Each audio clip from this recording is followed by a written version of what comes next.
Sorcières, sorciers et moldus, érudits ou curieux, bienvenue dans Aspic, l'Académie des sorciers, un podcast intéressant et captivant, une émission proposée par la Gazette du Sorcier. Donc, bienvenue dans ce 11e épisode de l'Académie des sorciers. Je suis Alix. Et je suis Marjolaine. Pour ce premier épisode de 2020, nous avons décidé de nous intéresser à Harry Potter en tant qu'univers étendu et transmédia, toujours en expansion, et ce que cela signifie pour la place de son autrice, J.K. Rowling. Et pour cet épisode, nous avons l'immense plaisir d'accueillir Anne Besson, professeure de littérature générale et comparée à l'université d'Artois, qui a contribué à de nombreux ouvrages sur la fantasy et monde de l'imaginaire. Et son sujet de recherche de prédilection, c'est en particulier les mondes imaginaires expansifs en fantasy et science-fiction, les cycles de romans et leurs déclinaisons transmédiatiques. Donc ça tombe bien pour la thématique du jour. C'est parfait.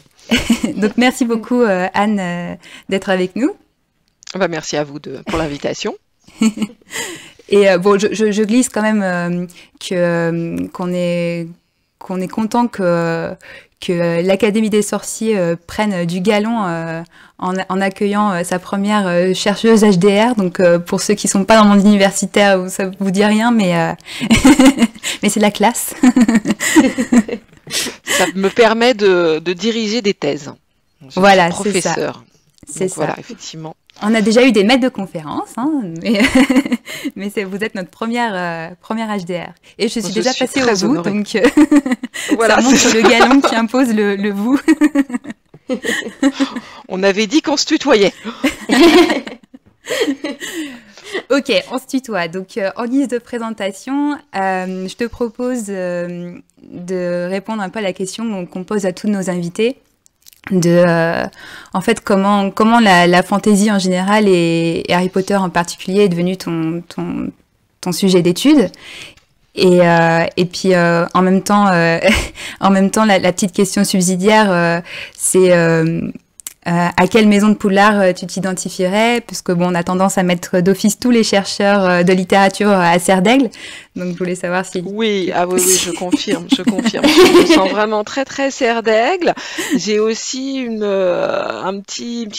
bonne affection pour Pouf Souffle, hein, parce que j'aime bien aussi les valeurs de care, enfin voilà, la gentillesse, la bienveillance, c'est des choses qui sont aussi importantes pour moi. Donc voilà, c'est les deux maisons dans lesquelles je pourrais me sentir des affiliations.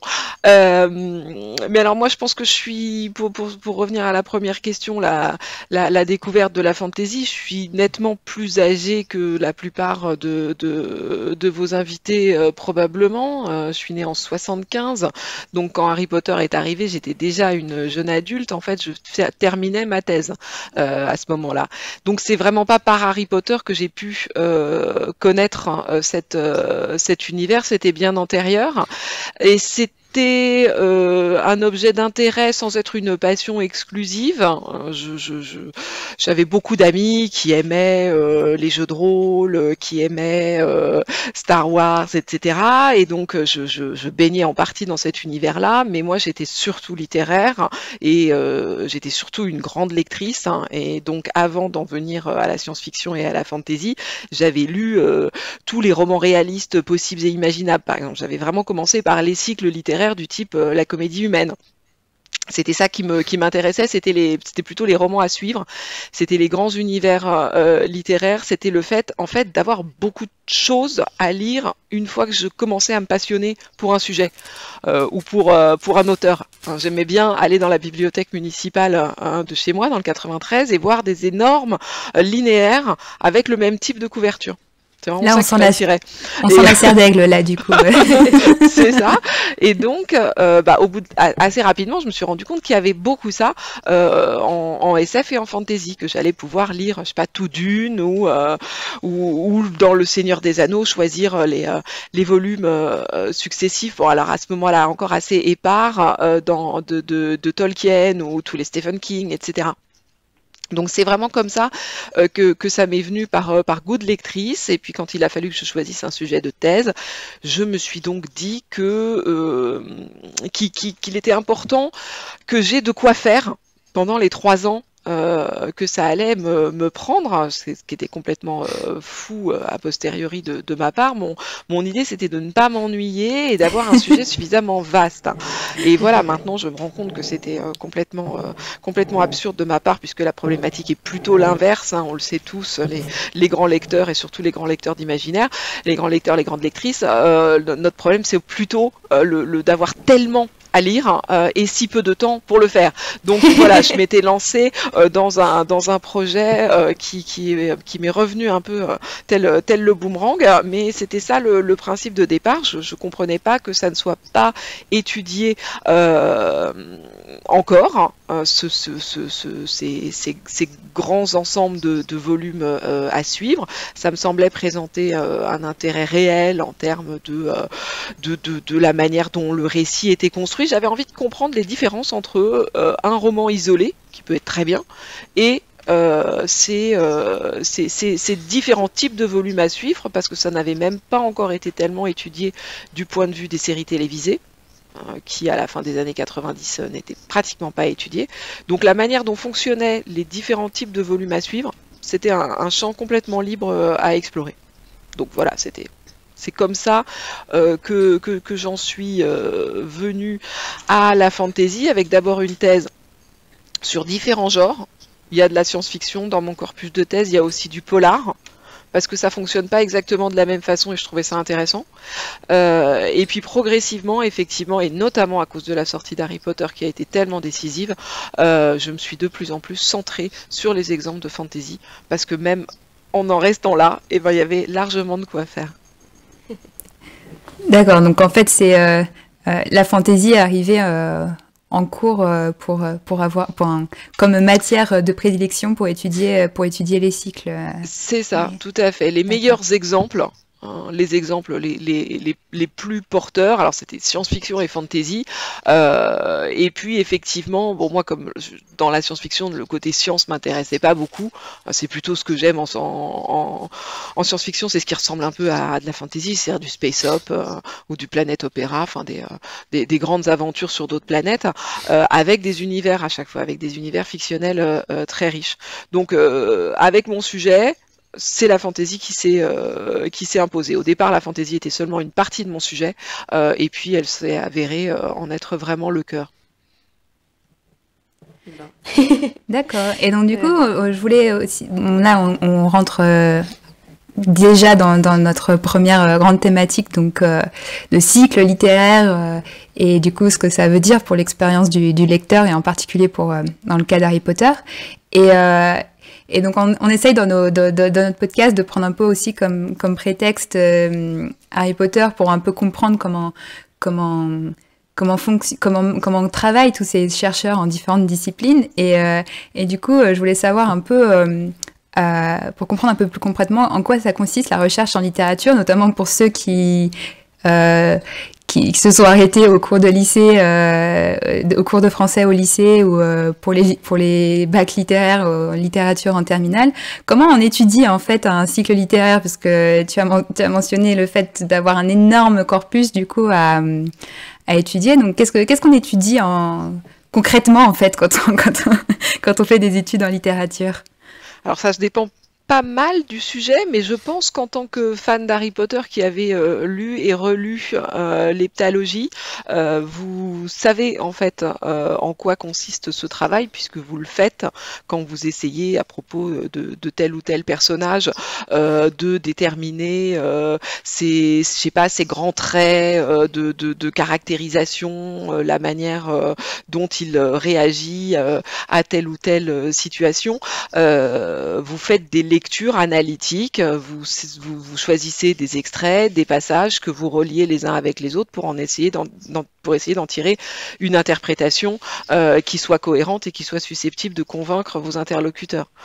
C'est à peu près ça la recherche en littérature. On lit, on relit, on prend des notes, on repère des phénomènes au sein du texte, sans toujours pouvoir dire si l'autrice les a soigneusement et consciemment forcément placé là ou non. Bien sûr, pour J.K. Rowling, très souvent, quand il s'agit d'indices qui relient des passages, on peut estimer qu'elle l'a fait exprès, mais il y a aussi des choses qui sont des interprétations qui peuvent venir de nous et qui ne seront pas forcément validées par la suite du texte d'ailleurs. Donc voilà, c'est un travail herméneutique, donc d'interprétation sur les mots d'un texte. Et après, il y a plein de différents types d'axes d'interprétation. On peut travailler davantage en poétique. La poétique textuelle, la poétique des genres, c'est comment le texte est construit. Donc c'est vraiment un travail au niveau, très précisément au niveau formel. La construction des phrases et la construction des chapitres. On peut travailler au niveau narratologique. Moi, c'est plutôt souvent ça que je fais. Enfin, c'est une de mes méthodes principales, qui consiste à ce moment-là à travailler sur la narratologie, c'est l'art du récit. Comment est construit l'histoire, donc déjà à plus grande échelle que les mots du texte. Et puis, il va y avoir des interprétations encore plus larges, alors qui peuvent être politiques, qui peuvent être psychanalytiques, qui peuvent être en théorie de la fiction. Moi, c'est aussi beaucoup ce que je fais. Ou alors, voilà, une approche politique, par exemple, il y a eu beaucoup de critiques marxistes pendant très longtemps dans la critique littéraire. Dans les années 70 et 80. Ça consistait à lire les textes dans l'optique d'une lutte des classes pour la domination. Qu'est-ce que ça signifie dans ce texte? La lecture psychanalytique était est-ce qu'on peut voir affleurer des questions d'inconscient? Pareil, très années 60-70. La théorie de la fiction sur laquelle moi je travaille, c'est élargir au-delà du texte, aux questions d'imaginaire. Qu'est-ce que les textes, mais aussi les images produisent dans notre esprit, dans notre imagination, et quel rapport au réel le fait de lire ça ou de voir ça va impliquer. Comment ce qu'on lit, ce qu'on consomme résonne dans notre rapport au réel. C'est voilà, Ouais. différentes pistes d'études autour de ça. Sur Harry Potter, ça se traduit. Enfin, sur Harry Potter est pour ça extrêmement riche, puisqu'il y a toute la thématique développée par Rowling du Imagine Better, du pourquoi est-ce que si ça se passe dans ta tête, ça ne devrait pas être réel, avec voilà tous les phénomènes qu'on observe depuis maintenant une vingtaine d'années d'efforts des passionnés pour faire entrer le monde d'Harry Potter, le rapprocher du leur. Harry Potter s'y prétend particulièrement bien, puisque dès le départ, on a ce motif du monde des sorciers, de l'autre monde qui est caché au sein du nôtre. Contrairement à ce qui peut se produire pour la Terre du Milieu de Tolkien, par exemple, ou pour Narnia, où il y a un espèce de sas qui est réservé à seulement certains. Dans Harry Potter, le monde des sorciers, il est vraiment à peine séparé du nôtre. On peut penser que la frontière peut être franchie. Et donc, c'est un des facteurs qui, à l'intérieur du texte, suscite de telles appropriations par les fans qui ont envie effectivement de rendre le plus poreuse possible cette frontière entre leur monde, éventuellement un peu décevant, mais qui peut être amélioré si on y ajoute suffisamment d'imagination, et le monde des sorciers, dont ils savent très bien qu'il est inaccessible, mais qu'ils ont envie de faire advenir tout de même un peu plus dans leur quotidien. Et donc du coup, donc Harry Potter, c'est une saga en 7 tomes qui a été publiée sur une dizaine d'années. En quoi on peut dire que voilà, ce cycle littéraire en particulier est intéressant à étudier, et en quoi qu'est-ce qui le distingue un petit peu des autres sagas de fantasy qui ont existé avant ou après. Est-ce que d'un point de vue purement littéraire, c'est juste une saga comme les autres, ou est-ce que, tout comme l'impact que ça a eu vraiment au niveau marketing, etc., culturel, est-ce que il y a quand même quelque chose qui se distingue dans sa construction littéraire?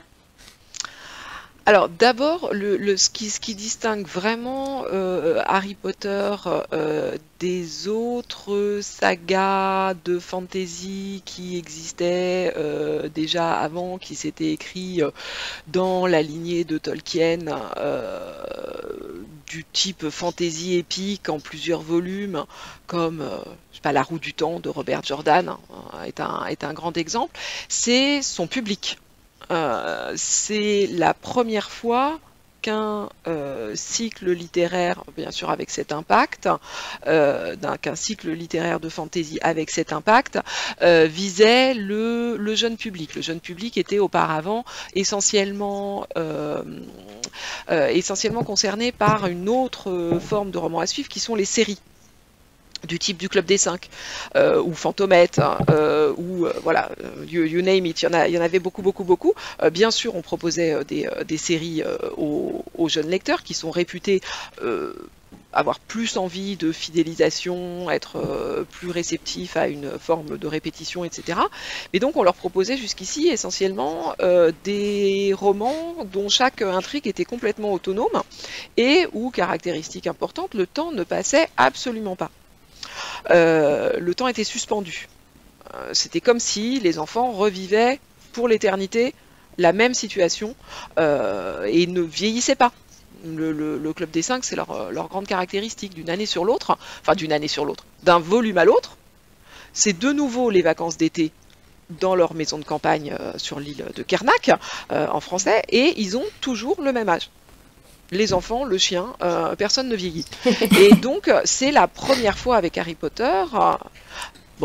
La première fois, c'est toujours un peu délicat de dire des choses aussi absolues que ça, mais bon, je le dirais de cette façon, avec Harry Potter, qu'on a un cycle qui fait ce pari énorme de suivre son lectorat sur le temps de la publication, et donc de faire vieillir le personnage en même temps que les lecteurs. Alors c'est maintenant très bien connu et puis hyper dupliqué, mais c'était vraiment ça le coup de force de J.K. Rowling, et son succès lui a permis ça a des conséquences littéraires vraiment directes, mais que vous connaissez comme moi, qui a été pour elle la possibilité de complexifier et de densifier son monde, ses personnages et son histoire au fil de l'écriture. C'est-à-dire de partir d'un roman qui est vraiment un roman jeunesse, relativement simple, à la structure lisible, etc., qui est Harry Potter à l'école des sorciers, qui est le premier volume, avec voilà, une thématique assez connu d'élus sur un motif de conte, de renversement absolu entre l'enfant du placard et le capitaine de l'école de l'équipe de Quidditch, voilà, quelque chose. Et puis d'aller comme ça progressivement à partir de ce point de départ vers quelque chose de toujours plus sombre, de toujours plus complexe, ce qui pour un cycle de romans pour la jeunesse ne va vraiment pas de soi. Et elle a pu prendre toujours plus de risques parce qu'elle était vraiment suivie par un public toujours plus nombreux, et donc elle a pu expérimenter de manière très inédite en littérature pour la jeunesse, et de cette manière-là faire gagner des étapes, gagner des niveaux au genre dans lequel elle s'inscrivait, puisque après elle, les genres de l'imaginaire pour la jeunesse ont connu une explosion, un boom, comme on n'en avait jamais vu auparavant. Donc là, c'est vrai que c'est intéressant parce que ça nous rappelle notre épisode 7 qu'on avait fait avec David Perron et Sébastien François, où du coup on avait parlé aussi, mais là du coup plus du point de vue de la sociologie et du coup des fans et de ces types de fans d'Harry Potter un peu particuliers, dont Alix et moi on fait partie, qui sont la génération Harry Potter entre guillemets, qui étions le public cible. Les premiers lecteurs, ouais. C'est ça. les premiers lecteurs, même si en tout cas dans mon cas, ma mère l'a lu en même temps que moi, donc elle était aussi aussi passionnée que moi. Donc ça, je pense que c'est peut-être aussi que c'était quelque chose de nouveau, peut-être d'avoir une saga suivie par plusieurs générations parallèles, mais qui est quand même quand même, on en a parlé pas mal dans notre épisode 7, mais qui peut-être a produit une espèce de de sentiment chez les lecteurs, qui a une caste à part de la génération Harry Potter par rapport à ceux qui arrivent après ou quoi. Mais bon, on va pas revenir là-dessus. Mais du coup, c'est intéressant de voir que d'un point de vue littéraire, ça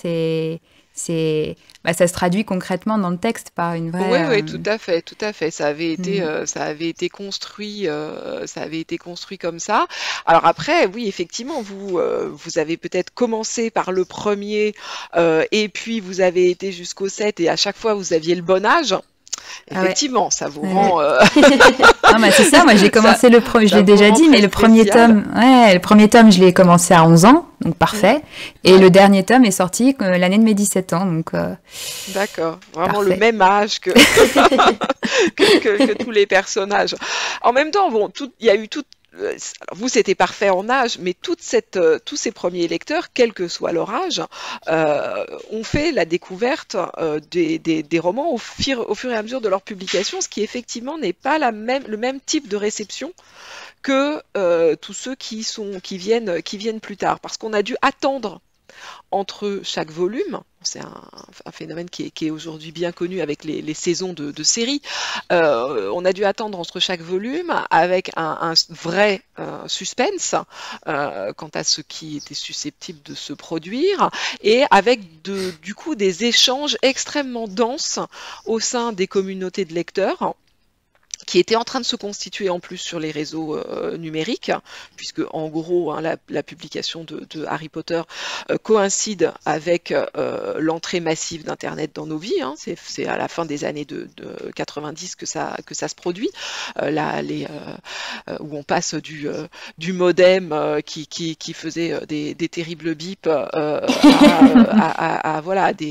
des débits beaucoup plus importants, et puis un équipement d'à peu près tous les foyers des pays en France et puis dans les pays développés. Donc ces échanges très importants, ils ont aussi construit une génération Harry Potter, bon, que je confonds pas complètement avec l'âge idéal des lecteurs, mais avec tous ceux qui ont lu le roman au moment de sa publication, et effectivement c'est extrêmement transgénérationnel. On pouvait craindre du coup que une fois le dernier volume paru, une fois donc l'histoire bouclée, avec évidemment les risques de spoil vraiment importants qu'il y avait à partir de là, enfin voilà, on pouvait sans problème savoir comment ça finissait à partir de ce moment-là. Moi franchement, je ne pensais pas que les générations successives se reprendraient au jeu à ce point. Et ça, c'est bien la preuve aussi de la force du cycle en lui-même, en dehors de ses spécificités de publication. Parce que, par exemple, beaucoup de séries télévisées ont du mal à passer ce cap. Elles font un buzz énorme au moment de leur première diffusion, mais ensuite, quelles sont les circonstances qui peuvent justifier qu'on les regarde à nouveau? Alors que Harry Potter semble, grâce aux relances constantes de l'univers dont on va parler, mais semble très, très immunisé contre ce problème d'obsolescence qui touche les fictions très populaires, qui fait que elles vont être remplacées par d'autres, et puis qu'une fois que leur tension narrative est épuisée, bien elles vont moins susciter l'intérêt du public. Harry Potter, voilà, il doit encore y avoir un reportage du début des années 2000 où je dis que je ne pense pas que ça va durer. Dossier. C'était passé à la télé, voilà, donc je reconnais complètement ça a été enregistré, parce que justement on avait tant d'exemples dans les siècles précédents, ou dans les grands cycles précédents, de cycles générationnels, comme ceux de Roger Martin Dugard. C'était une saga familiale dont je ne me rappelle pas le nom, mais c'était un truc énorme dans la première moitié du XXe siècle, avec des manifestations de deuil vraiment très importants de la part des lecteurs quand la saga a été terminée, très très populaire. Et maintenant, on ne lit absolument plus ça. Donc il y a vraiment, voilà, il y avait un risque de ce type. Bon, après, il faudra encore voir dans 50 ans, mais de toute façon, Harry Potter restera en raison de l'effet majeur qu'il a eu sur le marché éditorial. Donc, de ce point de vue-là, il est complètement protégé. On sait qu'il reste, voilà, qu'il restera, mais en tout cas, la génération Harry Potter se renouvelle constamment. C'est vrai qu'on le constate, nous, avec la Gazette du Sorcier, quand on se déplace dans les salons de conventions, etc., et moi, mes premières expériences avec la Gazette dans des conventions, c'était vraiment émouvant en fait de voir parce qu'on a tellement eu l'impression nous d'avoir eu cette expérience un peu à part et de se dire les pauvres jeunes aujourd'hui ils vont pas pouvoir vivre la même chose, mais certes ils vivent pas la même chose, mais on voit des petits des jeunes enfants de 7, 8, 9, 10 ans qui sont aussi passionnés qu'on l'était à l'époque et qui savent déjà. Alors par contre, c'est assez perturbant de voir du coup des jeunes enfants qui à 9 ans nous disent ça y est, nous on a déjà tout lu. On se dit waouh. Ok, donc tu es allé au bout, tu as que 9 ans et tu as déjà affronté Voldemort et oui, ça fait partie effectivement des dérives, je trouve, parce que une fois qu'on a commencé Harry Potter, vous le savez bien, on a du mal à le lâcher. Et puis, bien sûr, les jeunes lecteurs passionnés, ils lisent le 1, le 2, le 3, éventuellement le 4 à la suite très très vite, et il me semble, moi en tout cas c'est ce que j'ai fait pour les miens, qu'il faut au moins les faire attendre pour le 4 et puis pour le 5, 6, 7. Parce que ça n'a effectivement pas été écrit pour être lu par des enfants effectivement de fin d'élémentaire, comme c'est aujourd'hui beaucoup le cas, à cause de la passion que ça suscite chez eux, qui est formidable, hein, cette boulimie de lecture qu'on a du mal à retrouver ensuite chez les mêmes enfants quand on les met face à d'autres textes. On constate que là encore la magie Harry Potter fonctionne et que il n'y a pas beaucoup de textes qui suscitent la même passion. Il va y avoir je sais pas, les Rick Riordan ou la prophétie des dragons là sur les, je ne me rappelle plus comment elle s'appelle, les royaumes de feu. Gardien des cités perdues aussi. Oui, gardien des... Ouais, effectivement. Bon, mais c'est jamais au point de Harry Potter qui continue à faire vraiment office de port d'entrée en plus dans ce monde. C'est vraiment le premier qu'on lit avec autant de plaisir. Et puis tout ce qui est adaptation et produits dérivés participe aujourd'hui beaucoup à cet effet passionnant sur les enfants, parce qu'ils peuvent d'emblée avoir des choses qui s'adressent pas seulement à eux, puisqu'on voit bien que les jeunes adultes les apprécient aussi, et d'autant que ce sont des très beaux produits très chers. Mais voilà, a priori, les déguisements au départ, c'était plutôt quelque chose qui s'adressait, qui touchait quelque chose directement chez les enfants qui se construisent leur identité et qui sont très proches de leur fantasme et de leurs identités rêvées. Et du coup, voilà, avoir son costume d'Harry Potter, ses petites lunettes rondes et sa baguette, ça marche toujours très bien. Ah oui. Moi, j'ai mes petits souvenirs d'enfance qui remontent du coup là.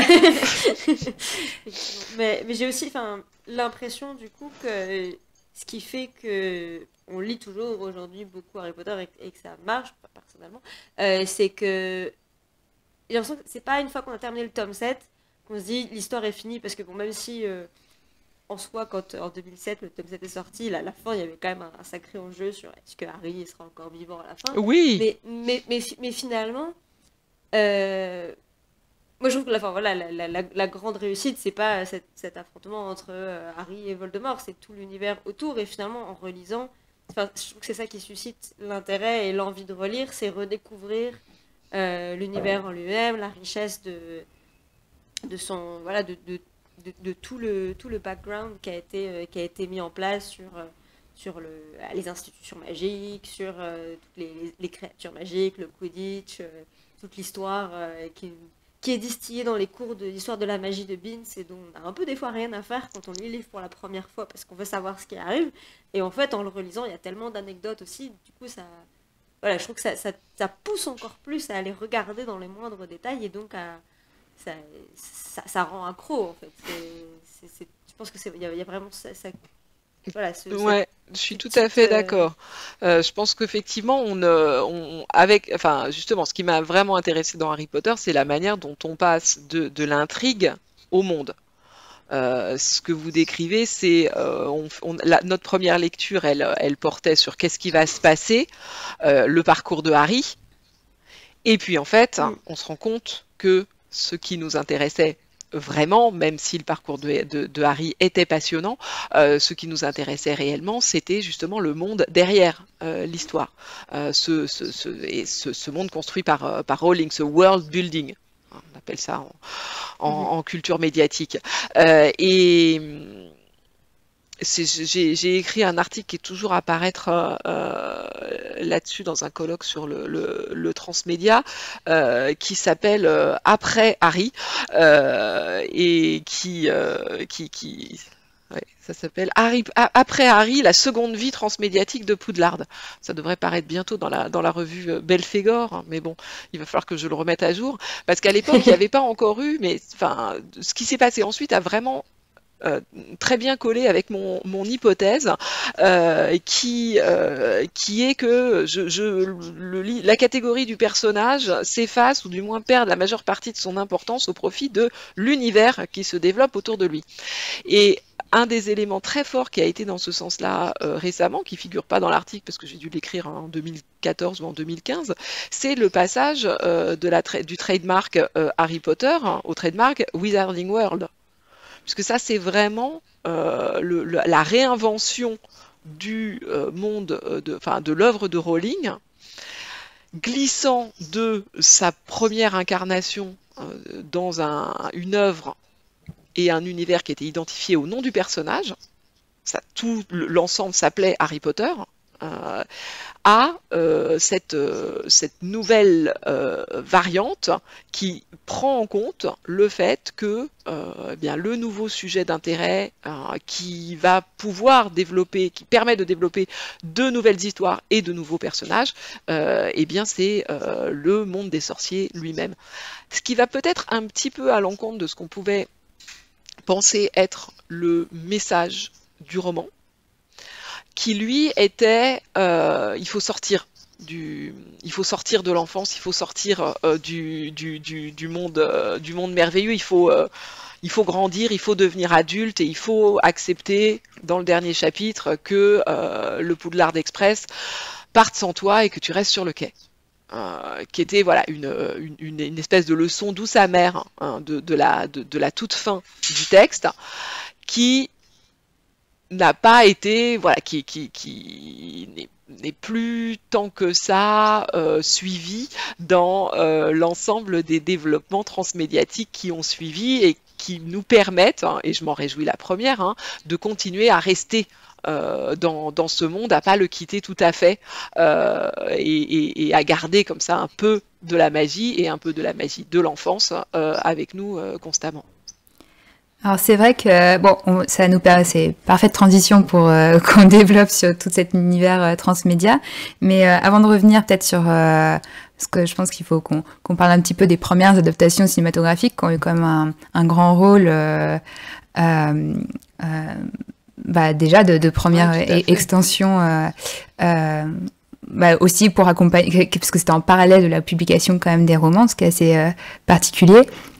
Mais pour revenir sur les développements, c'est vrai que, mine de rien, la nouvelle grande saga, les animaux fantastiques au cinéma, on avait l'impression, en tout cas, pour l'instant, on avait comme l'impression que justement, ça continue à suivre un peu on était quand même, on a des héros adultes qui, mine de rien, ont plus ou moins l'âge des premiers lecteurs.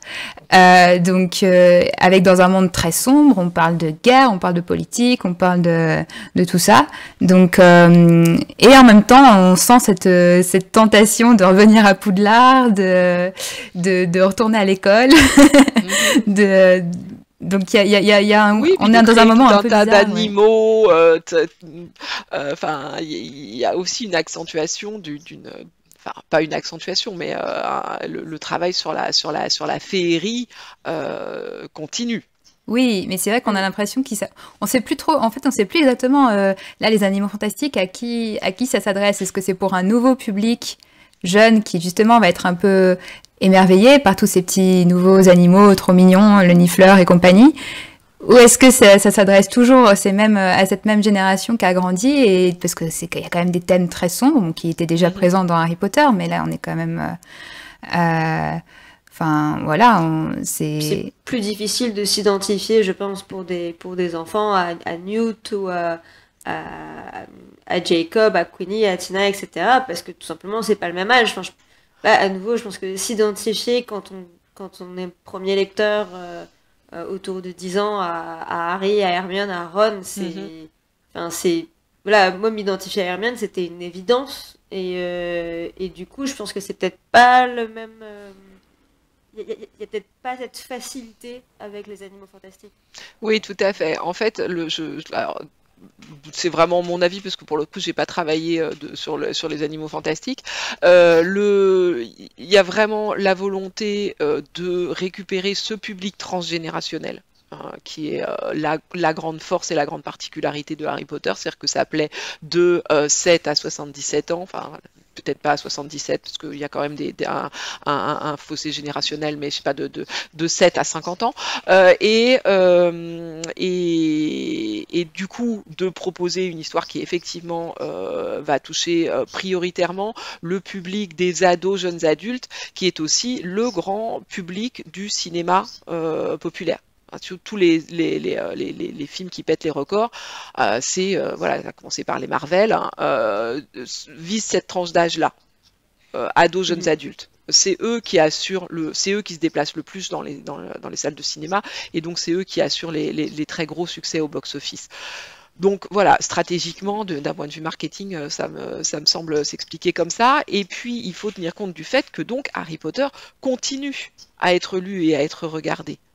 Donc en fait, le public, hein, ce sont des gens qui continuent à avoir vu Harry Potter. Et donc ils continuent à pouvoir s'identifier aux plus jeunes enfants et à trouver, enfin voilà, y compris les enfants de 10 ans qu'on emmène voir les animaux fantastiques, je pense qu'ils sont tous familiers d'Harry Potter avant. Parce qu'ils ont vu ils ont lu les premiers romans et où ils ont vu les DVD. Ouais. Voilà, où ils les ont vus, il n'y a plus de DVD, mais voilà, ils l'ont vu sur des plateformes quelconques. Ça continue à être vraiment une transmission évidente pour quiconque a de jeunes enfants. Et les enfants qui vont voir les animaux fantastiques vont voir une extension de Harry Potter. Je pense pas qu'on découvre l'univers en entrant par les animaux fantastiques.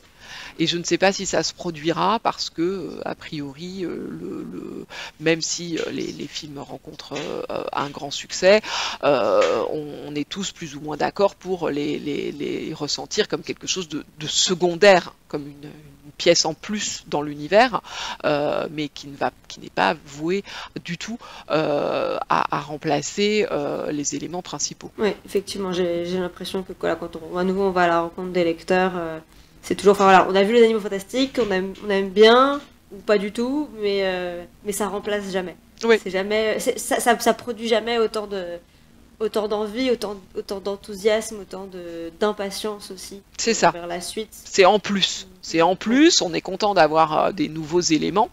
parce que sinon effectivement l'enthousiasme risquerait de redescendre. C'est important d'apporter toujours des nouvelles informations, et oui, comme des nouvelles pièces du puzzle, hein, d'étendre, que le monde continue à être vivant et à s'étendre, mais ça n'est vraiment pas voué à remplacer comme porte d'entrée et comme porte d'accès principale l'heptalogie, qu'elle soit sous forme de roman ou de film. Par rapport à ça, je voulais juste... Alors, évidemment, moi, j'ai un point de vue biaisé là-dessus, parce que je fais partie d'un podcast entièrement consacré aux animaux fantastiques. Oui. Donc, on est un peu obsessionnel par rapport à ça. Mais j'ai quand même quelques exemples alors, du coup, de jeunes adultes qui n'étaient pas spécialement fans d'Harry Potter et qui sont passés un peu à côté.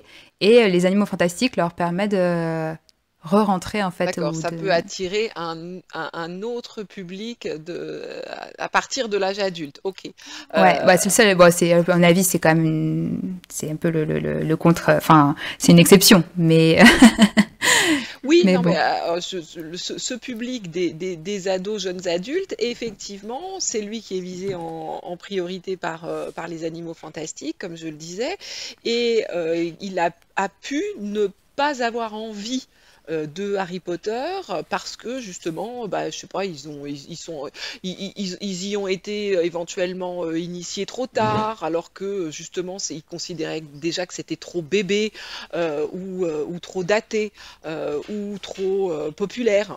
Hein, donc voilà, il peut toujours y avoir des gens qui souhaitent se démarquer des succès publics. On sait que c'est une des grandes dynamiques, hein, dans la consommation juvénile, d'avoir envie Il y a une lutte constante entre être pareil que les autres et donc partager les mêmes passions et être différent, se différencier, se distinguer des autres, et donc voilà, des formes de snobisme culturel bizarroïde. C'était mon cas.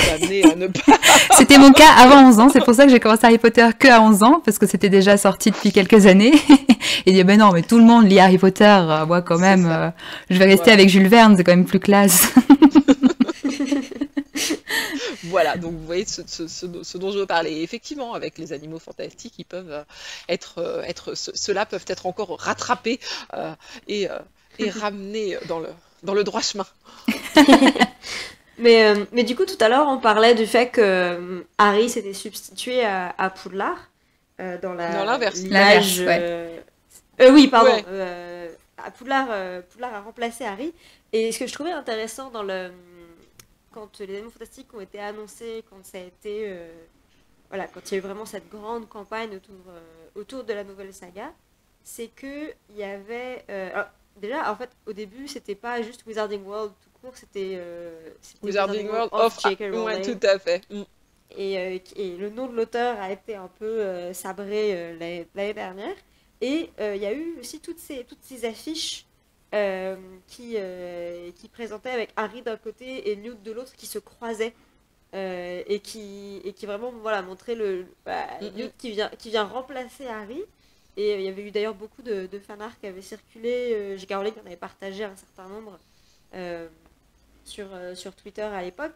Et voilà, et j'ai eu l'impression qu'ils ont tenté justement de remplacer vraiment un héros par un autre, plus ou moins équivalent sur certains points. Enfin, voilà, le fait que les deux un petit peu peut-être pas tout à fait à l'aise avec les autres, avec leur pouvoir, leur statut. Enfin voilà, bon, Newt, il est pas à l'aise en société, il est plus à l'aise avec les animaux fantastiques qu'avec les autres sorciers, et que finalement c'est quelque chose qui n'a pas du tout marché en fait. Oui, alors il y a eu un effet de transmission, de relais.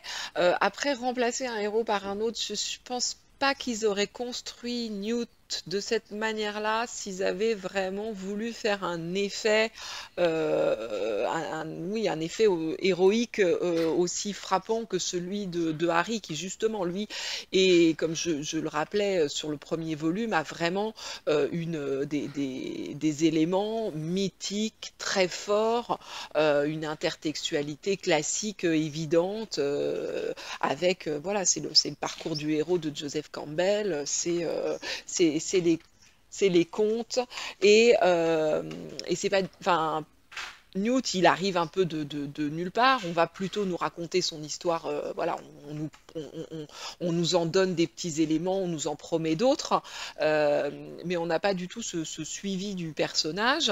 Il a effectivement une personnalité très très timide, très très réservée. Il est pas, il est pas non plus entouré comme l'est Harry assez vite d'un groupe. Enfin, voilà, je pense qu'il n'a pas été fabriqué pour prendre la première place, Mhm. qu'il n'a pas été pensé comme ça. Oui, c'est pas un élu, c'est pas, et on n'a pas l'impression que dans le premier, en tout cas dans les deux premiers, qu'il a un destin à accomplir. C'est ça, c'est pas un élu, c'est même pas un être particulièrement charismatique, hein. C'est vrai que c'est Dumbledore en fait qui reprend et qui était complètement absent du premier, mais mine de rien, on sait comment ça finit, on sait que Dumbledore est destiné à affronter Grindelwald et à le défaire, et du coup c'est lui en fait qui aurait ce parcours du héros qu'on... Oui, avec quelque chose d'intéressant chez Newt, qui est qu'il est destiné, lui, à être un auteur. Puisque voilà, on connaît son guide, hein. La seule chose qu'on connaisse de lui, qu'il ait laissé pour les générations successives, c'est un livre. Donc voilà, moi je trouve que ça c'était intéressant dans ce choix de personnage, et avec la question que vous évoquiez du retrait de l'autrice de son monde, ou du nom de son monde du moins, que d'avoir choisi un personnage qui ne s'exprime pas tant avec des mots qu'avec effectivement un- une bienveillance vis-à-vis des réprouvés et des bizarres, et à travers son écriture. Mhm. Donc on Mais, peut voir une figure de l'auteur. et d'ailleurs, enfin, donc, du coup, on a eu ce.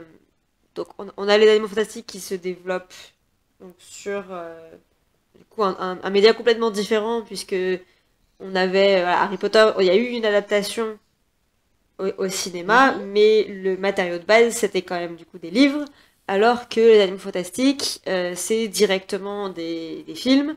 Il y a les scénarios qui sortent en version publiée, mais c'est pas du tout comparable en termes de, enfin, voilà, de Mhm. richesse de l'univers. Enfin, en plus, on n'a pas, par exemple, les scènes qui ont été coupées ou quoi. On a vraiment ce qu'on voit, L'équivalent voilà, oui, oui, oui, la le reproduction textuelle, hein. c'est ça, le produit fini.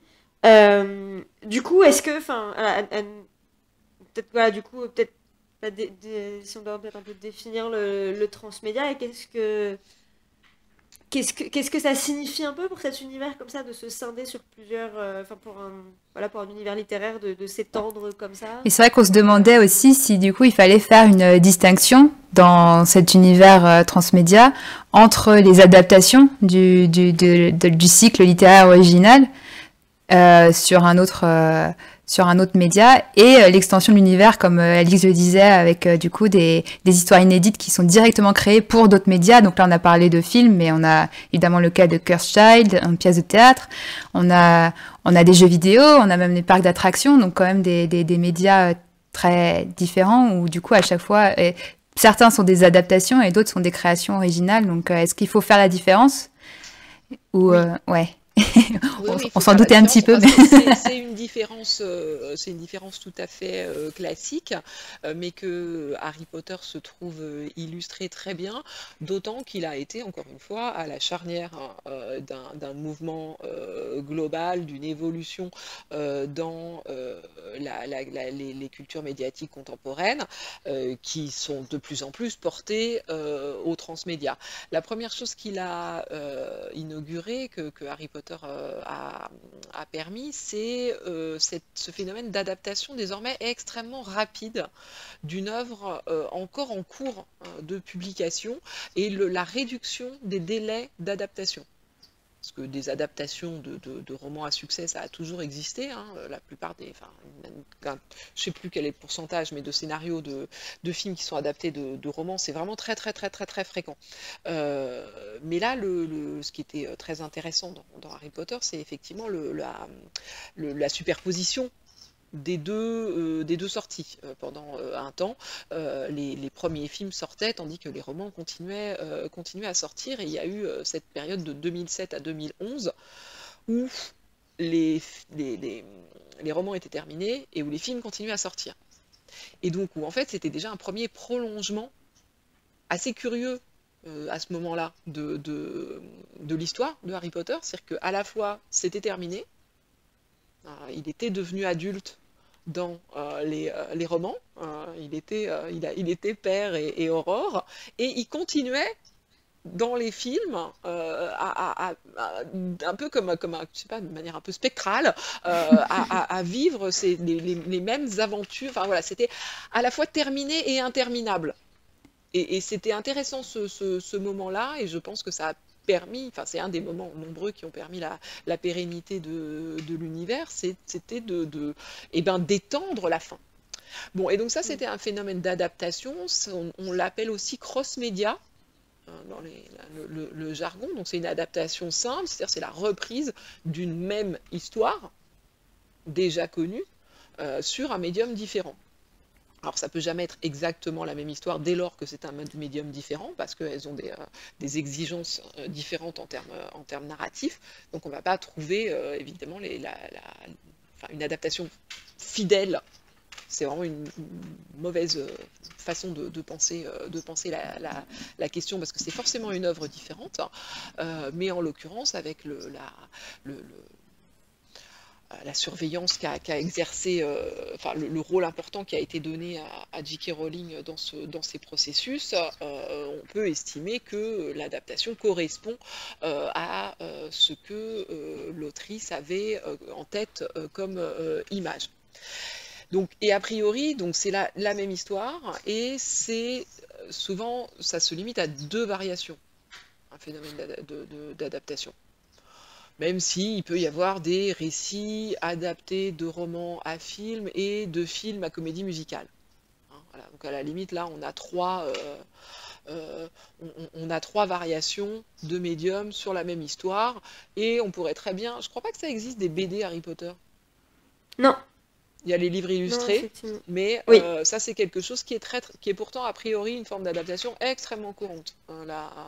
Le médium graphique pour doubler le roman et le rendre plus accessible à un public moins lecteur, c'est vraiment quelque chose d'hyper courant. Donc qui sait, on peut peut-être attendre encore cette extension-là, même si le choix des très beaux livres illustrés est peut-être celui qui a été fait de préférence à la bande dessinée. Bon, et ensuite... Ouais. Il me semblait que J.K. Rowling justement avait dit, il y avait beaucoup de questions là-dessus, et qui m'a dit que justement elle ne voulait pas d'une adaptation de Harry Potter en bande dessinée, que ça, elle avait fait un tweet ou quelque chose comme ça, et qui disait ça arrivera après l'opéra et après le spectacle sur glace, ou quelque chose comme ça. C'est vraiment quelque chose. On n'est pas loin. mais c'est ça, c'est qu'en fait il y a beaucoup de choses où elle a dit à un moment ça j'en veux pas, et puis où finalement ça s'est un peu ravisé, donc peut-être que un jour ça viendra, et peut-être que si c'est pas l'adaptation de Harry Potter, peut-être que ça sera celle des animaux fantastiques, oui, voilà. Parce que pour l'instant effectivement ce serait un peu redondant, parce que justement on a déjà tellement de points d'accès à cette même histoire de Harry Potter, et puis on continue à publier des nouvelles versions, des nouvelles éditions, des nouvelles propositions éditoriales livresques. Donc c'est vrai que ça ne semble pas super utile, ni stratégiquement, ni esthétiquement, quoi. Bon. Et ce qu'ils ont fait comme choix, ça a été plutôt donc à partir de la fin des films, ce développement transmédia, donc il ne consiste plus en le fait de représenter une histoire existante, mais dans l'expansion et la densification d'un monde fictionnel. Et à partir de ce monde fictionnel, on va pouvoir inventer à l'intérieur d'autres histoires, mettre en valeur d'autres personnages, partir en amont, voilà, des choses qui se passeront avant, hein, les fameux prequels, des expansions vers l'avenir éventuellement, comme ça a été le cas pour l'Enfant Maudit, des mondes parallèles, comme c'est également le cas dans l'Enfant Maudit, qui a fait un peu tout, des focalisations sur tel ou tel personnage, comme ça a été énormément fait dans les fanfictions et pas tellement dans le registre du canon. Mais pour moi, les fanfictions participent pleinement de l'extension transmédiatique de l'univers, et voilà, on gagne à les penser ensemble. Et puis, donc, on peut, dans l'univers transmédia de Harry Potter, il me semble vraiment distinguer encore deux pans qui seraient qui se sont donc vraiment développés entre la fin des films et le début des Animaux Fantastiques, qui ont été le versant numérique avec Pottermore, qui a vraiment joué un rôle essentiel dans le lien qui a continué à se tisser entre l'histoire et les fans, et la manière dont justement on a pu s'approprier le monde et entrer dans le monde des livres. C'est vraiment ça la promesse de Pottermore. C'est The most crucial addition is you. C'était dans je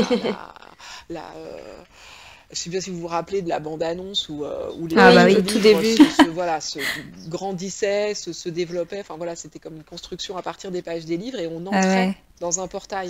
Donc c'était vraiment ça la promesse. Hein, mais ça va permettre d'entrer dans les livres. Mais c'est vrai que d'un point de vue lecteur, ça va être très émotionnel en fait en ce moment, parce qu'on était encore dans le deuil de la fin.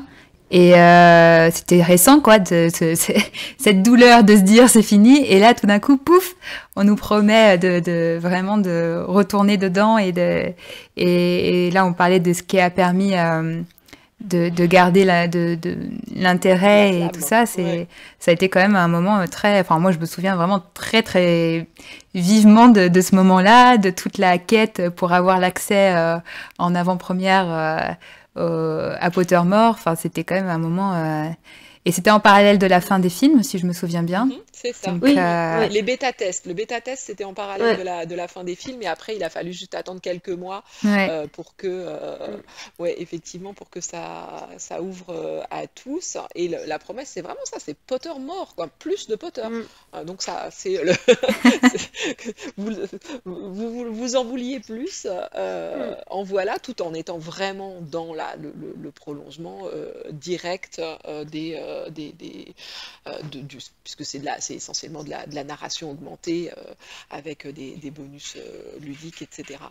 Donc ce versant numérique, et puis à côté, et à peu près au même moment, il y a eu tout un versant qui existe toujours, qui est toujours très important, un versant matériel, physique, avec les parcs d'attractions, et puis l'exposition à Londres, le Making of Harry Potter. Le studio tour. Le studio qui a ouvert de manière pratiquement simultanée à l'ouverture officielle et à tous de Pottermore.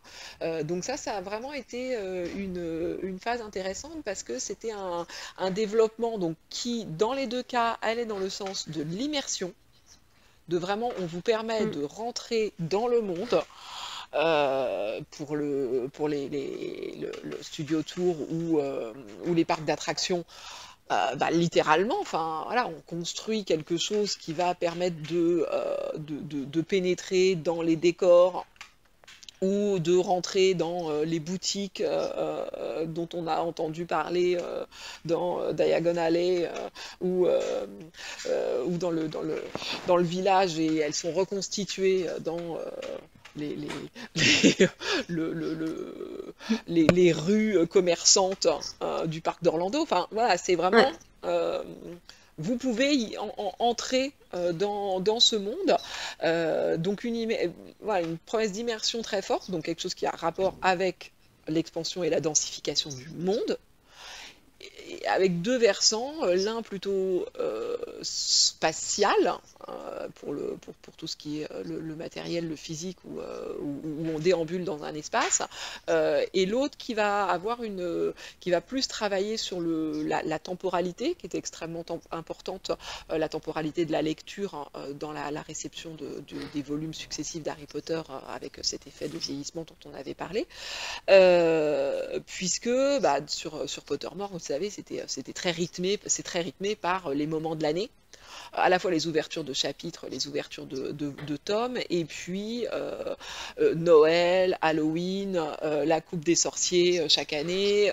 le moment où il y a eu la Coupe du Monde de Quidditch en même temps que la Coupe du Monde réel, dans le monde réel, ça devait être en 2014. C'est en 2014. Ouais. Voilà, donc il y avait un effet de parallèle entre le temps dans Pottermore et le temps réel des internautes, qui était un des effets très intéressants de ce réseau, qui permettait de faire coïncider les deux temporalités. Mais après, du coup, je trouve ça d'autant plus. Voilà, quand on reparle comme ça de Pottermore. Oui, c'est triste. C'est voilà, fini. à quel point, voilà, c'est dommage qu'ils aient. Que tout ait été refondu et repensé. Et que voilà, finalement, toute cette dimension immersive et voilà, expansion de l'univers, c'est quelque chose qui a duré du coup. Voilà, donc l'ouverture, le bêta-test, c'était juillet 2011. L'ouverture publique, après, c'était avril 2012. Et finalement, en septembre 2015, donc à peine à 3 ans et demi après, pour ceux qui n'étaient pas en bêta-test, finalement, les derniers tomes ont été postés de manière très précipitée C'est vrai. en ligne. Et puis finalement, le site a entièrement été repensé et c'est devenu un site d'information plus qu'autre chose. D'actualité officielle avec des articles, et puis très, très superficiels aussi.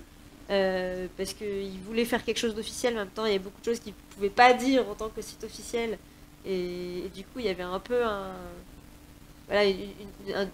double statut un peu bâtard à ce niveau-là, et du coup toute cette promesse d'immersion s'est perdue. Alors parce que peut-être qu'entre-temps justement il y avait les Animaux Fantastiques qui avaient été lancés, tout à fait. Il y a Cursed qui arrivait, donc il y avait peut-être moins ce besoin de se recentrer sur Harry Potter, mais plus d'ouvrir à l'extérieur. Oui, je pense clairement que ce moment dont je viens de parler, Pottermore et les ouvertures de parc, c'est un moment qui a servi à faire transition. Et notamment justement en 2014, le moment de grosse activité d'ouverture de parc, etc., est le moment où on lance les Animaux Fantastiques. Donc ça fait partie aussi d'une stratégie de communication qui maintient un intérêt constant. Et donc, puisqu'on veut réorienter l'intérêt des publics désormais vers les Animaux Fantastiques et les très nombreuses propositions autour, on va plus laisser tomber. Je suis vraiment d'accord que c'est tout à fait dommage. La promesse Pottermore. Je suis absolument d'accord avec vous que c'était que la refonte de 2015 était curieuse. Voilà, pour ne pas dire plus. Sans même parler de ce que c'est devenu ces derniers mois. On va pas rentrer dans le débat Wizarding World et fan club payant et compagnie, mais on vous renvoie à notre dernier épisode de Salut les sorciers. Très bien. Parce que voilà, du coup, le Pottermore a été refondu en Wizarding World. Oui. Et il y a un volet Gold, qui est donc un abonnement payant pour avoir le droit à des trucs exclusifs qui n'ont pas été ce qu'inclut tout ce volet exclusif est très flou encore pour le moment. On sait qu'il y a des événements, mais ça reste flou. Mais donc voilà, c'est très débattu. Mais déjà, We Are Unite est très compliqué à faire sans y mettre de l'argent, donc. Ah, je trouve que, enfin, pour le coup, le jeu mobile Wizards Unite, ça va encore. C'est plus l'autre qui a été fait, Hogwarts Mystery, où là, on était beaucoup plus vite bloqué, j'ai l'impression. Mais Bon, moi je joue pas beaucoup, donc c'est vrai que ouais. j'ai été bloquée. Mais après, je pense que ça dépend beaucoup malheureusement aussi de l'endroit où on vit, puisque il y a et du coup ça peut voilà lier aussi voilà avec tout ce côté c'est limite très spatial du parc d'attractions du Studio Tour à Londres où il faut y aller et ça implique voilà des moyens financiers que tous les fans ne peuvent pas se permettre.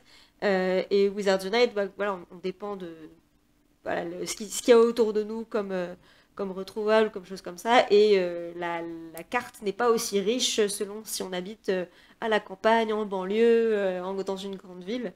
Et c'est sûr que enfin, c'est un des éléments aussi voilà, peut-être voilà, de déséquilibre sur les accès enfin, qu'on peut avoir et sur ouais, l'accessibilité du monde magique Ouais, aussi. ouais, ouais, très bonne Euh, remarque. Surtout par rapport aux mais livres, on pouvait se dire, bon, on est à peu près tous, ou même les films qui quand même avaient une distribution, enfin, c'était pas très compliqué d'aller voir les films Harry Potter, je pense, peu importe où on était. Donc, mais c'est vrai qu'on y avait quand même un contenu accessible à tous qui s'est éclaté maintenant avec, avec ces différents supports et médias.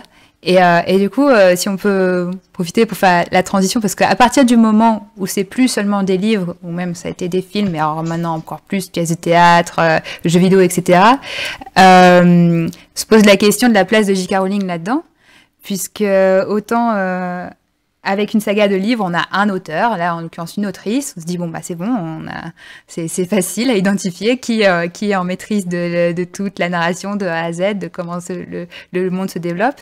Mais à partir du moment où même on est passé au film, il y a une collaboration avec des scénaristes, avec des metteurs en scène, avec enfin les réalisateurs, tout ce qu'on un travail collectif. Donc ça pose la question justement de qu'est-ce que ça implique pour la notion même d'auteur en fait, de passer dans du transmédia. Oui, alors, en tout cas, Rowling a clairement marqué son contrôle, enfin en tout cas elle a voulu se positionner de cette façon-là, ou l'ensemble des producteurs ont voulu la positionner de cette manière-là, en faisant en sorte que elle affirme un contrôle éditorial fort sur on a beaucoup publicisé sa participation aux adaptations filmiques. Elle valide la pièce de théâtre qu'elle n'a pas écrite en mettant son nom sur la couverture. Elle est l'auteur crédité principal des scénarios des Animaux Fantastiques. C'est elle qui est derrière le projet Pottermore, pas derrière les projets de tout ce qui est parc, parce que ça c'est du côté c'est marketing. c'est du côté de Warner en fait. Ben, il y a disons vraiment à ce moment-là, donc en 2014, il y avait une distinction assez claire, puisque Pottermore ne reprenait pas du tout les images des films, ni la signalétique, enfin la typo particulière, etc. Alors que au contraire, tout ce qui faisait de la publicité, bah, bien sûr pour le Studio Tour qui en est directement une émanation, mais aussi les parcs pour lesquels les concepteurs artistiques étaient les mêmes que pour les films. Donc c'était une des campagnes de communication qui, là pour les parcs, reprenaient complètement les visuels des films. Donc il y avait cette double ce double aspect, mais en tout cas, Pottermore, c'était présenté comme le bébé, le projet de Rowling. Donc elle est toujours en tête d'affiche des expansions. Maintenant, son statut s'est transformé, son statut a évolué parce que c'est plutôt que l'autrice, mais ça va avec, c'est la canonicité qui est en question. C'est-à-dire qu'est-ce qui va pouvoir être considéré comme faisant partie, mais là encore vous le savez mieux que moi, du savoir partagé et accepté et légitimé par l'ensemble des amateurs, des lecteurs et des fans de l'univers. Qu'est-ce qu'on va...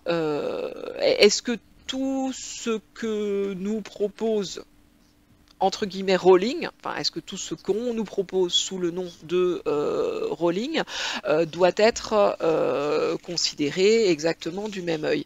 Rowling a longtemps joui d'un statut vraiment assez unique et assez inédit dans le monde des littératures de genre et des cultures médiatiques, où traditionnellement la place des auteurs et autrices est relativement secondaire, au sens où on peut remplacer un auteur par un autre auteur, au sens où il peut y avoir des collectifs d'auteurs, au sens où le nom du personnage est beaucoup plus connu que le nom de l'auteur, etc. Enfin, voilà, on a toute une tradition dans la culture populaire qui fait que c'est clairement le domaine où l'autorité de l'auteur est la moins respectée, parce que l'éditeur est plus important, parce qu'on peut couper son texte, etc. Bon.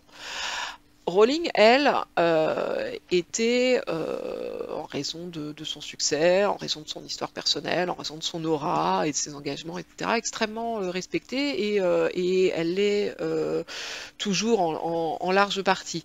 Mais effectivement, ce qui s'est passé, c'est que elle a...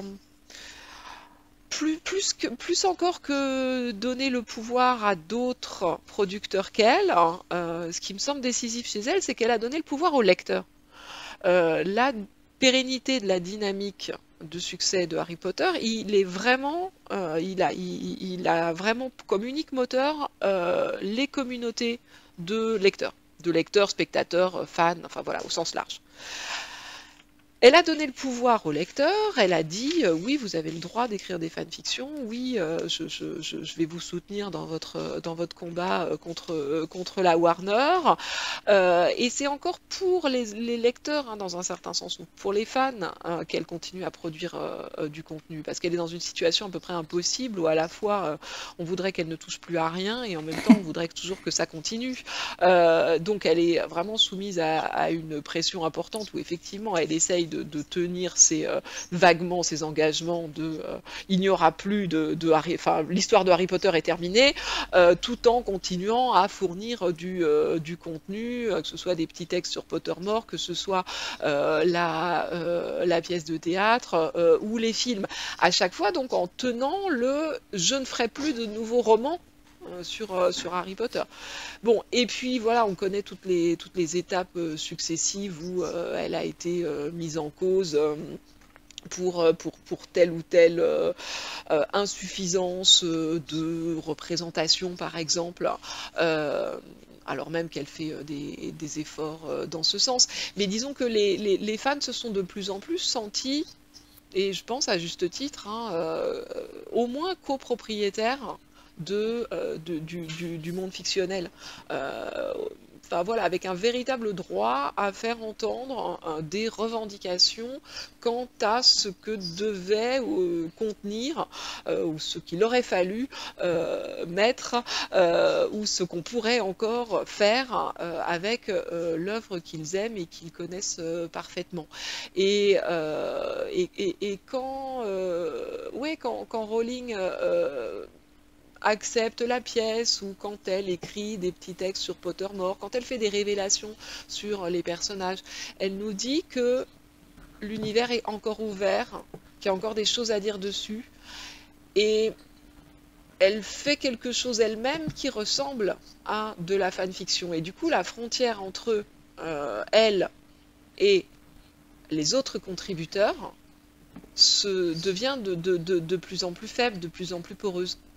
Et donc voilà, aujourd'hui, son statut est un petit peu compliqué par effectivement les extensions transmédia successives de son monde. C'est-à-dire que voilà, on pense surtout aux problèmes de cohérence chronologique qui ont pu se poser pour les animaux fantastiques. Effectivement, il faut qu'elle fasse très attention à ce que tout continue à bien coller dans les fragments successifs, mais elle est aussi remise en question, disons, par le rôle que progressivement les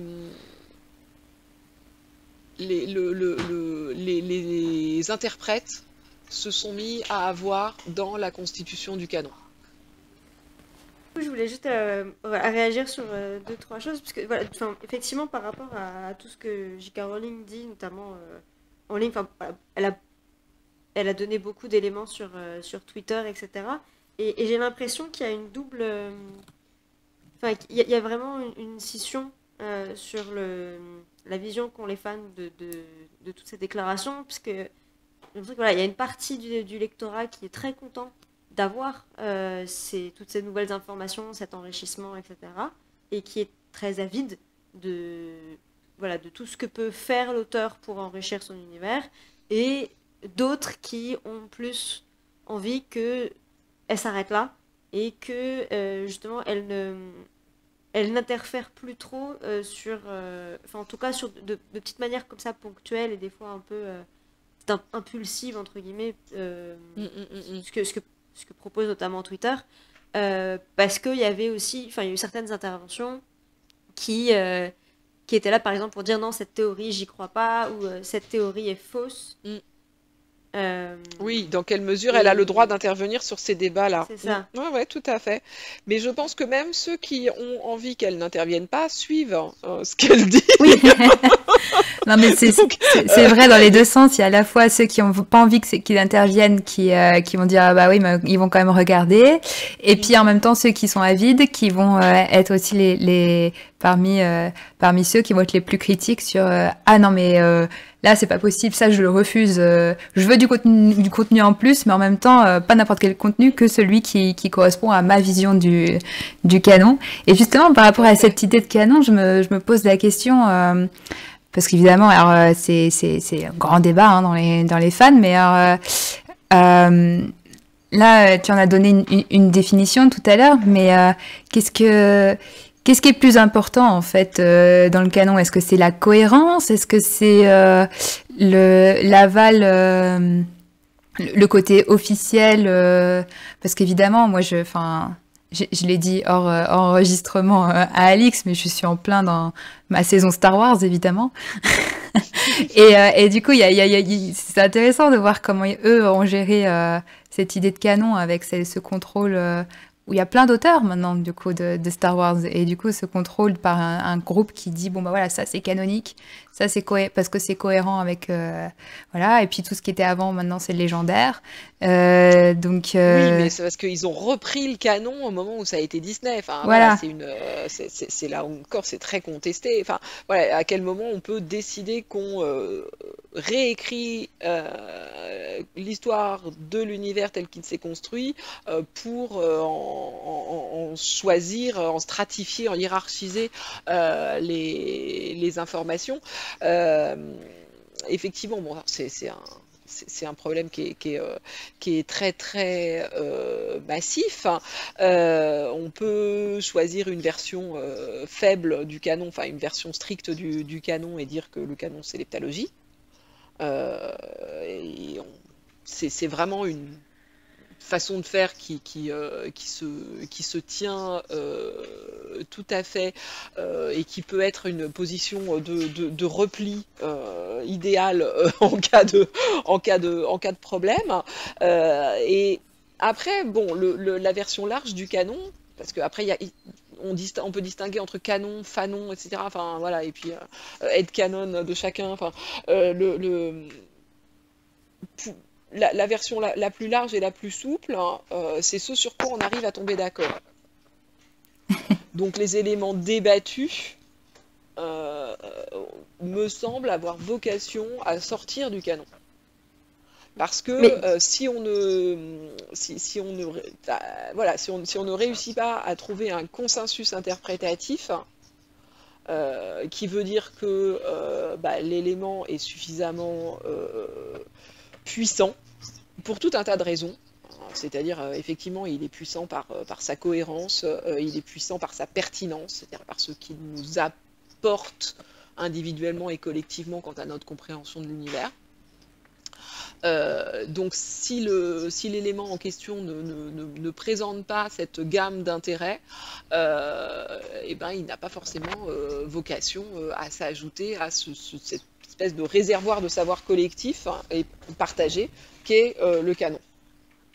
Et du coup, sur ce point-là, je pense que Cursed Child est assez intéressant parce que on a du coup trois auteurs. J.K. Rowling qui l'a écrit avec le metteur en scène et le dramaturge. Ils ont élaboré l'histoire ensemble. Les mots ont ensuite été écrits uniquement par le dramaturge, mais sur base d'une histoire fomentée par eux trois. On a J.K. Rowling qui dit Cursed Child est canon et doit être considéré comme tel. Mais en même temps, on a cette histoire qui est incohérente avec les 7 tomes. Et du coup, j'ai l'impression que c'est un condensé de plein d'informations contradictoires qui ne peuvent pas cohabiter et du coup qui pose un problème justement sur est-ce que du coup ce que dit l'auteur est canon, donc Cursed Child est canon. Non, mais vous avez constaté que dans mes deux définitions du canon, Cursed Child n'est canon dans aucun des cas. Bah oui, mais moi je suis d'accord avec ça, mais effectivement il y a beaucoup de lecteurs qui, parce que J.K. Rowling dit que c'est canon, alors Cursed Child est canon. La parole de l'auteur et de l'autrice est un des éléments de canonisation, mais je ne pense pas que aujourd'hui elle ait encore ce statut d'autorité qui a pu être le sien jusqu'à ce qu'elle ait fini les 7 tomes. Voilà, je pense qu'il y a vraiment un avant et un après, que tant qu'elle n'avait pas fini de raconter son histoire lui appartenait entièrement, et que c'était à elle de décider comment ça finit. Et par exemple, toutes les controverses qu'il peut y avoir aujourd'hui sur la façon dont une histoire finit. Le Christelle Dabos là, qui vient de sortir, je ne l'ai pas encore lu, mais apparemment il y a déjà beaucoup de réactions sur mais j'aime pas la fin. Bon, alors, je suis en cours, je suis pas encore à la fin. Bon, ok, donc voilà, je l'ai pas lu non plus. Mais ça, il me semble que c'est encore un autre problème, c'est on n'a pas envie que ça finisse, et on n'a pas envie que ça ne peut pas correspondre à la manière dont on aurait voulu que ça finisse. Puisqu'en fait, on n'aurait pas voulu que ça finisse en réalité. Donc ça, c'est vraiment un problème que rencontre aujourd'hui énormément de la culture populaire. On a ce problème avec la fin. Bon, mais pour moi, s'il y a une seule personne qui est responsable de l'œuvre, ce qui est le cas dans les romans, eh bien, c'est son histoire et elle l'amène au bout comme elle le souhaite. Mais ensuite, l'œuvre, elle entre dans un domaine qui est celui de la réception et de l'interprétation. Et en l'occurrence, Rowling a vraiment fait en sorte de n'être qu'une des voix qui a le droit à la parole dans cet univers. Elle a donné elle-même son aval aux lecteurs pour qu'ils exercent un droit d'interprétation et de création extrêmement libre. Et elle a effectivement donné son aval à un certain nombre d'autres créateurs dans des cadres plus officiels pour qu'ils poursuivent et étendent son univers. Et donc, elle est une des voix, mais elle n'a plus une autorité unique et univoque et unilatérale. Son autorité doit être mise en partage avec d'autres critères d'évaluation sur ce que devient l'univers de Harry Potter.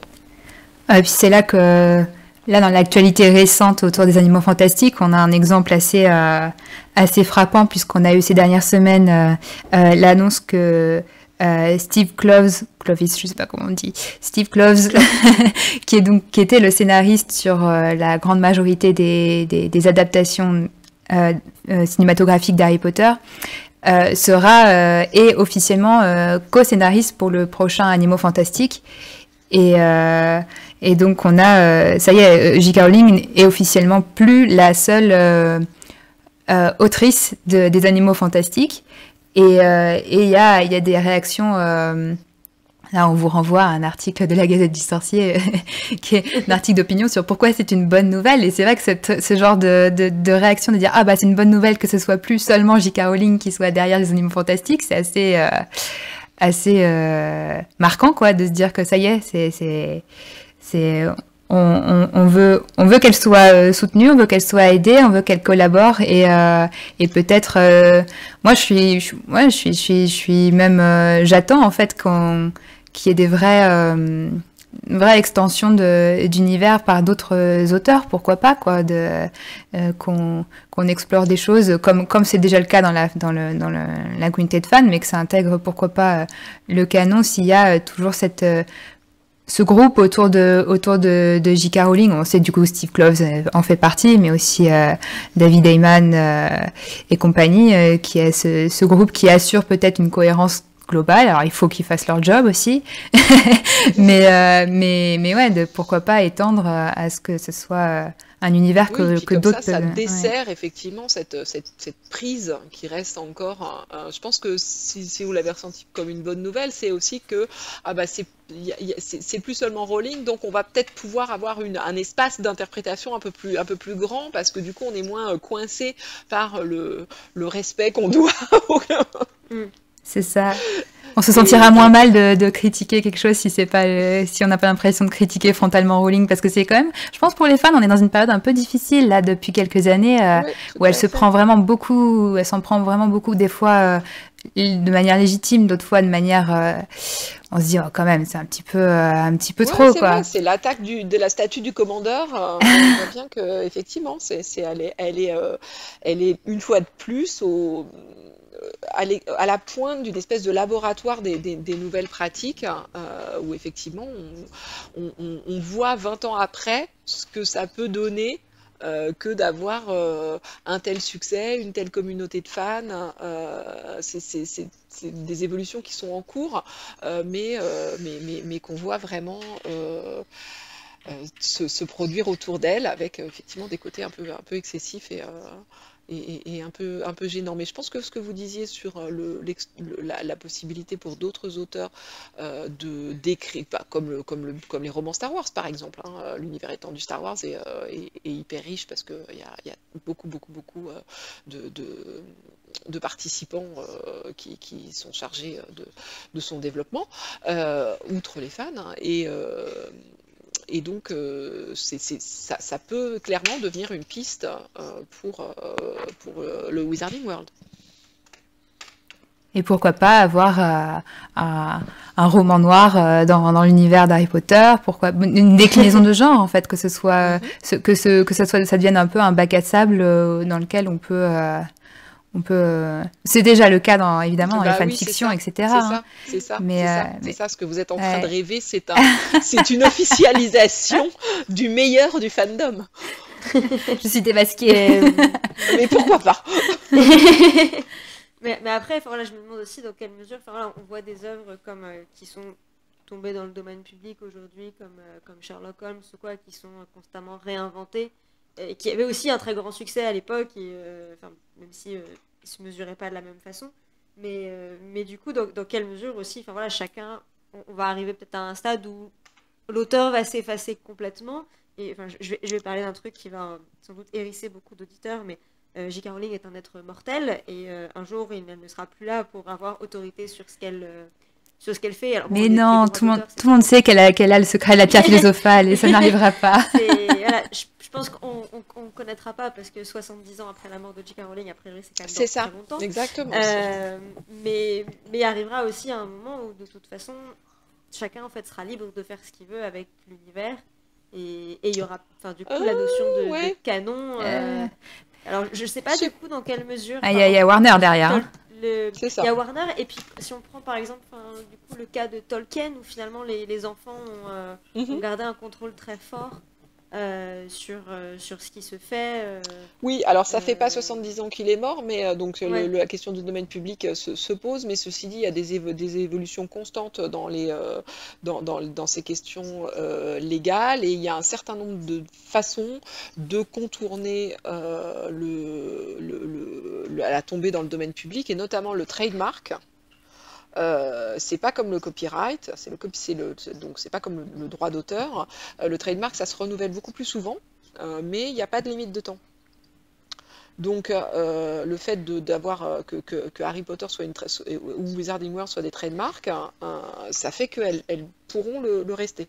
C'est une évolution importante dans la manière dont se jouent ces questions légales. Mais bon, là, vraiment, On est loin. Parce que Oui.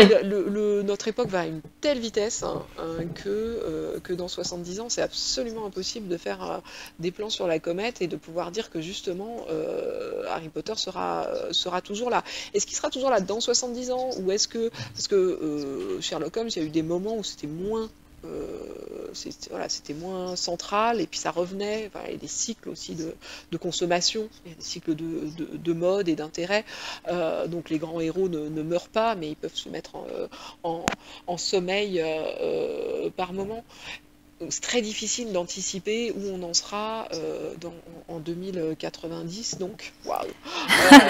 Et encore, J.K. Rowling n'est pas morte, et on lui souhaite une longue vie. Donc voilà, au début du 22e siècle, voilà. C'est vrai ça donne le vertige. C'est vrai que dans un avenir plus court, on s'attend quand même d'un moment à l'autre à une nouvelle adaptation des livres, probablement. Enfin, on a de fortes soupçons qu'un jour ou l'autre, ils vont se mettre à nous faire une nouvelle adaptation en série télé. En tout cas, c'est ce qu'on attend. Donc, c'est vrai que déjà là, ça serait un événement assez intéressant à voir, comment une réadaptation sérielle serait abordée. Ça pourrait être intéressant à voir. Et ça, à mon avis, on n'aura pas à attendre 70 ans pour le voir. Ouais, tout à fait. Et puis, quelque chose qui pourrait, ou soit une réadaptation, ou des chroniques de Poudlard, donc quelque chose qui se passerait à Poudlard, dans les 4 maisons, et où on pourrait développer des différentes histoires. C'est possible aussi, ça. Ça serait bien. Bah, c'est déjà un peu ce qui se passe justement avec Hogwarts Mystery. Alors c'est sur le format jeu vidéo, mais c'est un peu ce que propose le jeu. Ouais, tout à fait. C'est créer une aventure inédite dans Poudlard. Donc, ouais. Oui, mais avec des... voilà, c'est vrai qu'on peut tout imaginer, mais avec des castings qui se renouvellent régulièrement, sur le modèle de ce qu'il y a eu dans Skins, ou voilà, pour avoir régulièrement des nouvelles promos des 4 maisons. Parce qu'il nous manque encore, on a eu quand même, on a un héros Poufsouffle, évidemment Gryffondor, c'est bon, on en a assez. Serpentard, il nous manque encore un grand héros, peut-être Serpentard du côté qui sera un peu plus...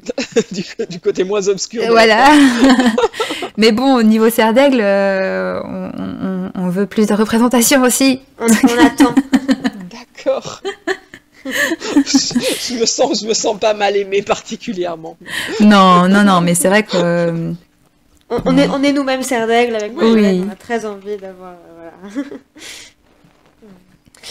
Bon, eh bien, je pense qu'on a fait le tour de la question. Je sais pas si on a fait le tour, mais en tout cas, on a développé largement. Ouais, on a bien travaillé. Et ben du coup, Bravo. merci beaucoup Anne Besson d'avoir été notre invitée pour cet épisode. Je vais le dire, et je vais le dire pendant l'épisode, parce que voilà, quand on a imaginé l'épisode avec, le format du podcast avec Marjolaine, tu étais la première invitée à laquelle on a pensé et qu'on voulait avoir, donc du coup, ça me fait extrêmement plaisir qu'on ait pu t'avoir dans l'émission. Voilà, Merci beaucoup, j'espère que c'était à la hauteur de vos attentes. Et puis, on se revoit très vite. Oui, bah j'espère. On aura sans doute plein d'autres sujets encore à aborder, peut-être dans de futures émissions. Très bien. Mais du coup, voilà, pour les auditeurs, n'hésitez pas, voilà, vous pouvez nous contacter sur Facebook, l'Académie des Sorciers, Twitter, aspic_GDS, par mail rédaction@gazette-du-sorcier.com. Vous pouvez retrouver tous les épisodes sur iTunes, sur SoundCloud, sur YouTube en léger différé, sur Spotify. Et si vous ne nous trouvez pas sous le nom Aspic, cherchez-nous sous le nom des sorciers de la Gazette, les podcasts de la Gazette, pardon, qui est le nom du flux RSS du site. Et pour des raisons financières, nous ne pouvons pas en avoir deux différenciés pour nos deux podcasts. Donc voilà, on remercie aussi beaucoup Caligula pour le générique, composé d'après des thèmes de John Williams et Patrick Doyle, et Salem pour le montage de l'épisode et les graphismes. Voilà. À très bientôt pour un prochain épisode de l'Académie des Sorciers. Pas d'abord. D'abord.